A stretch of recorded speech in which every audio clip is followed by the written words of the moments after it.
Ladies and gentlemen, welcome to the second episode of Voice of CA Pakistan, an initiative of ICAP. We're talking about the future of Pakistan's industry and its impact on Pakistan's economy in conversation with Zamar Numan. Welcome, Zamar, to the second episode. Thanks for having me again, Peter.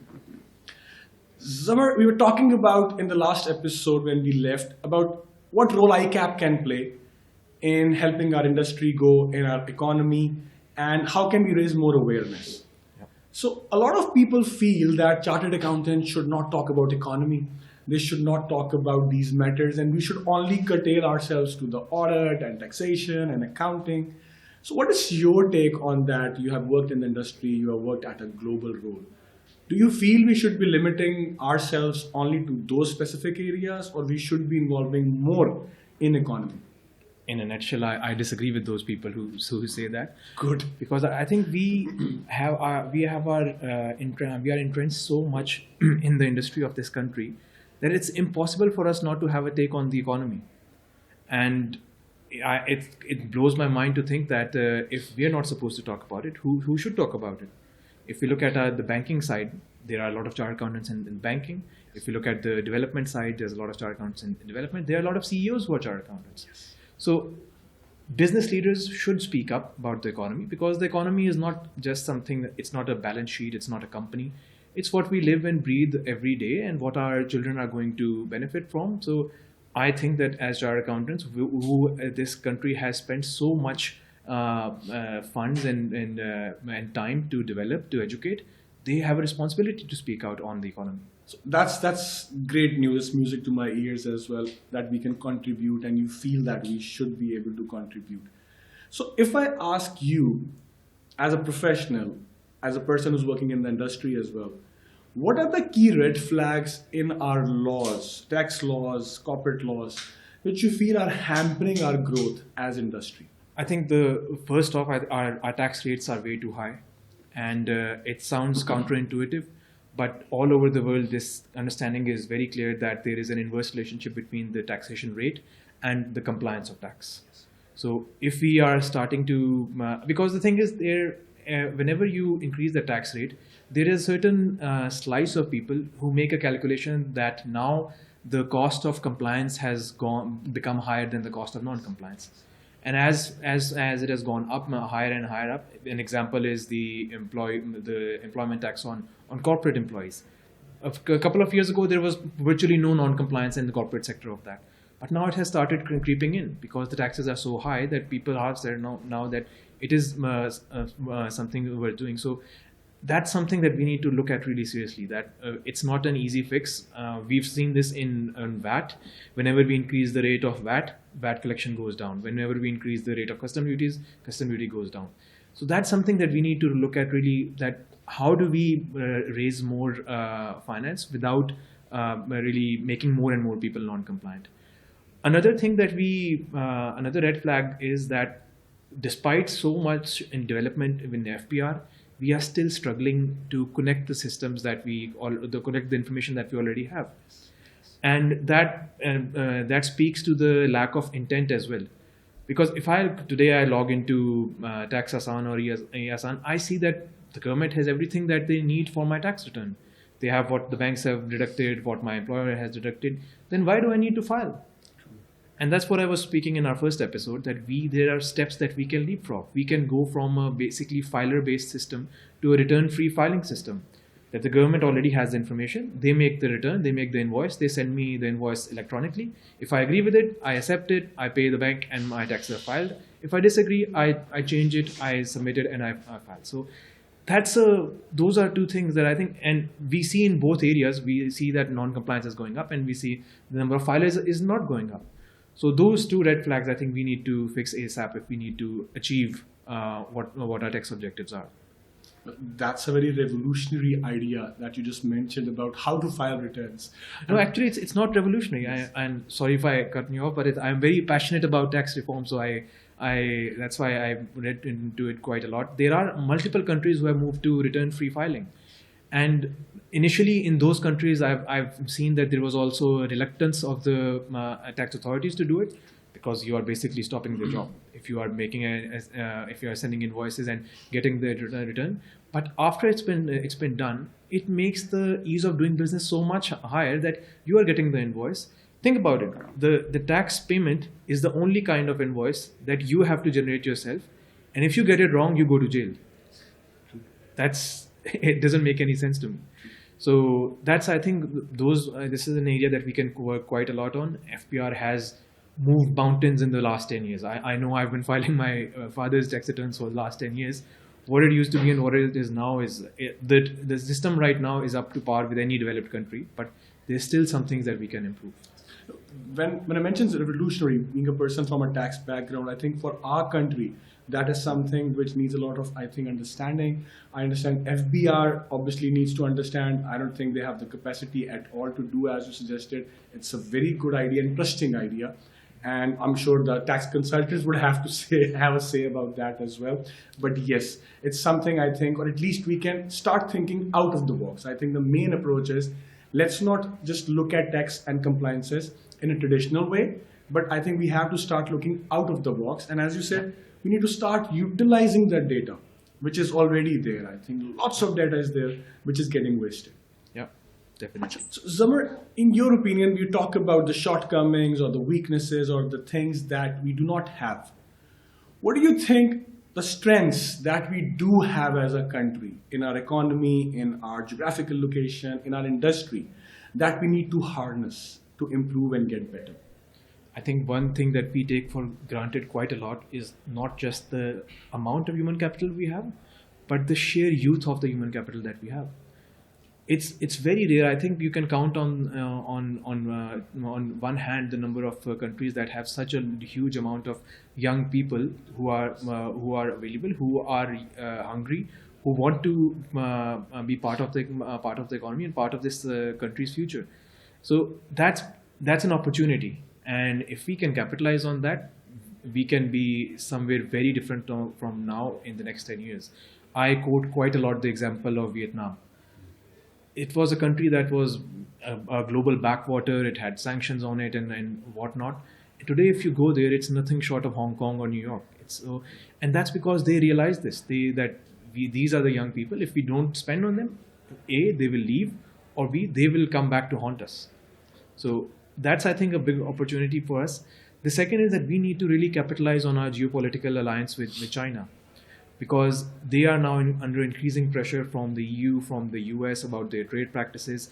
And over the last 5 years, they have moved their know-how and their manufacturing into their allied countries as well. They have moved it to Mexico, Brazil, Vietnam. And it's ironic that we, being such a close ally, have not gotten any part of the pie. And that's, again, goes down to not having the expertise or know-how. So we can still capitalize quite a lot on that. I think that's a bigger opportunity than even CPEC, that if we become a sort of a manufacturing hub for China, because they have a lot of problems right now. Their own manufacturing costs are going quite up. They are facing sanctions. They are facing a very hostile customs regime from the EU and US as well. We have GSP plus status from the EU. So if you manufacture something here and sell it to EU, it goes tax-free. So that's a big opportunity that we have and we can capitalize on. I hope people are listening, because these are very, very good words and advice. So building on that, when we talk about the advice and the things we can build on, for the upcoming chartered accountants or for our students, what do you suggest the skills they should focus on so that they can get involved more in the economy, contribute more in the country, and they're also accepted by non-chartered accountants that yes, they are some people who can really contribute? I think I'll avoid being prescriptive on this question, because from my own experience, I started learning Python about 6 years ago. 2 years after that, I realized that technology has moved so fast that I don't need to learn Python to be good in AI or machine learning. I learned DAX, and 2 years after that, that's been automated by Microsoft Copilot. So more than skills, it's about the right attitude. And I've seen quite a lot of chartered accountants once they've qualified quite young. The good thing about it is that mashallah, the ICAP has this such a big reputation that very young people get very good offers, very good jobs, and they start thinking that this is the roof, this is the ceiling. I'm done for life. I did that for myself as well. The first 2 or 3 years after qualification, I didn't quite really spend on the skills, or didn't have that attitude of spending on my own skills. But as I got more and more exposure working in different companies, I realized that it's a whole world of knowledge out there. If you have that kind of attitude, you can build upon your own expertise and be ready for the future. I am under no illusions that I did my CA in 2014, that's the only degree I'm going to need till 2044. Okay. So if that's going to happen, then I am really lucky. But in today's economy, that's not going to happen. So it's more about building an attitude that how do we keep accumulating knowledge. And the thing is that people respect people who have expertise. If we have, as chartered accountants, have expertise in tax and audit, people do respect us. They come to us. But on other subjects, we can't expect them to just respect us because we are chartered accountants. We need to learn their trade, their skill as well. I think I know very few chartered accountants who complement their CA with going on to be an MBA. Yes. They say, why do I need an MBA and I have an CA? But you should have it.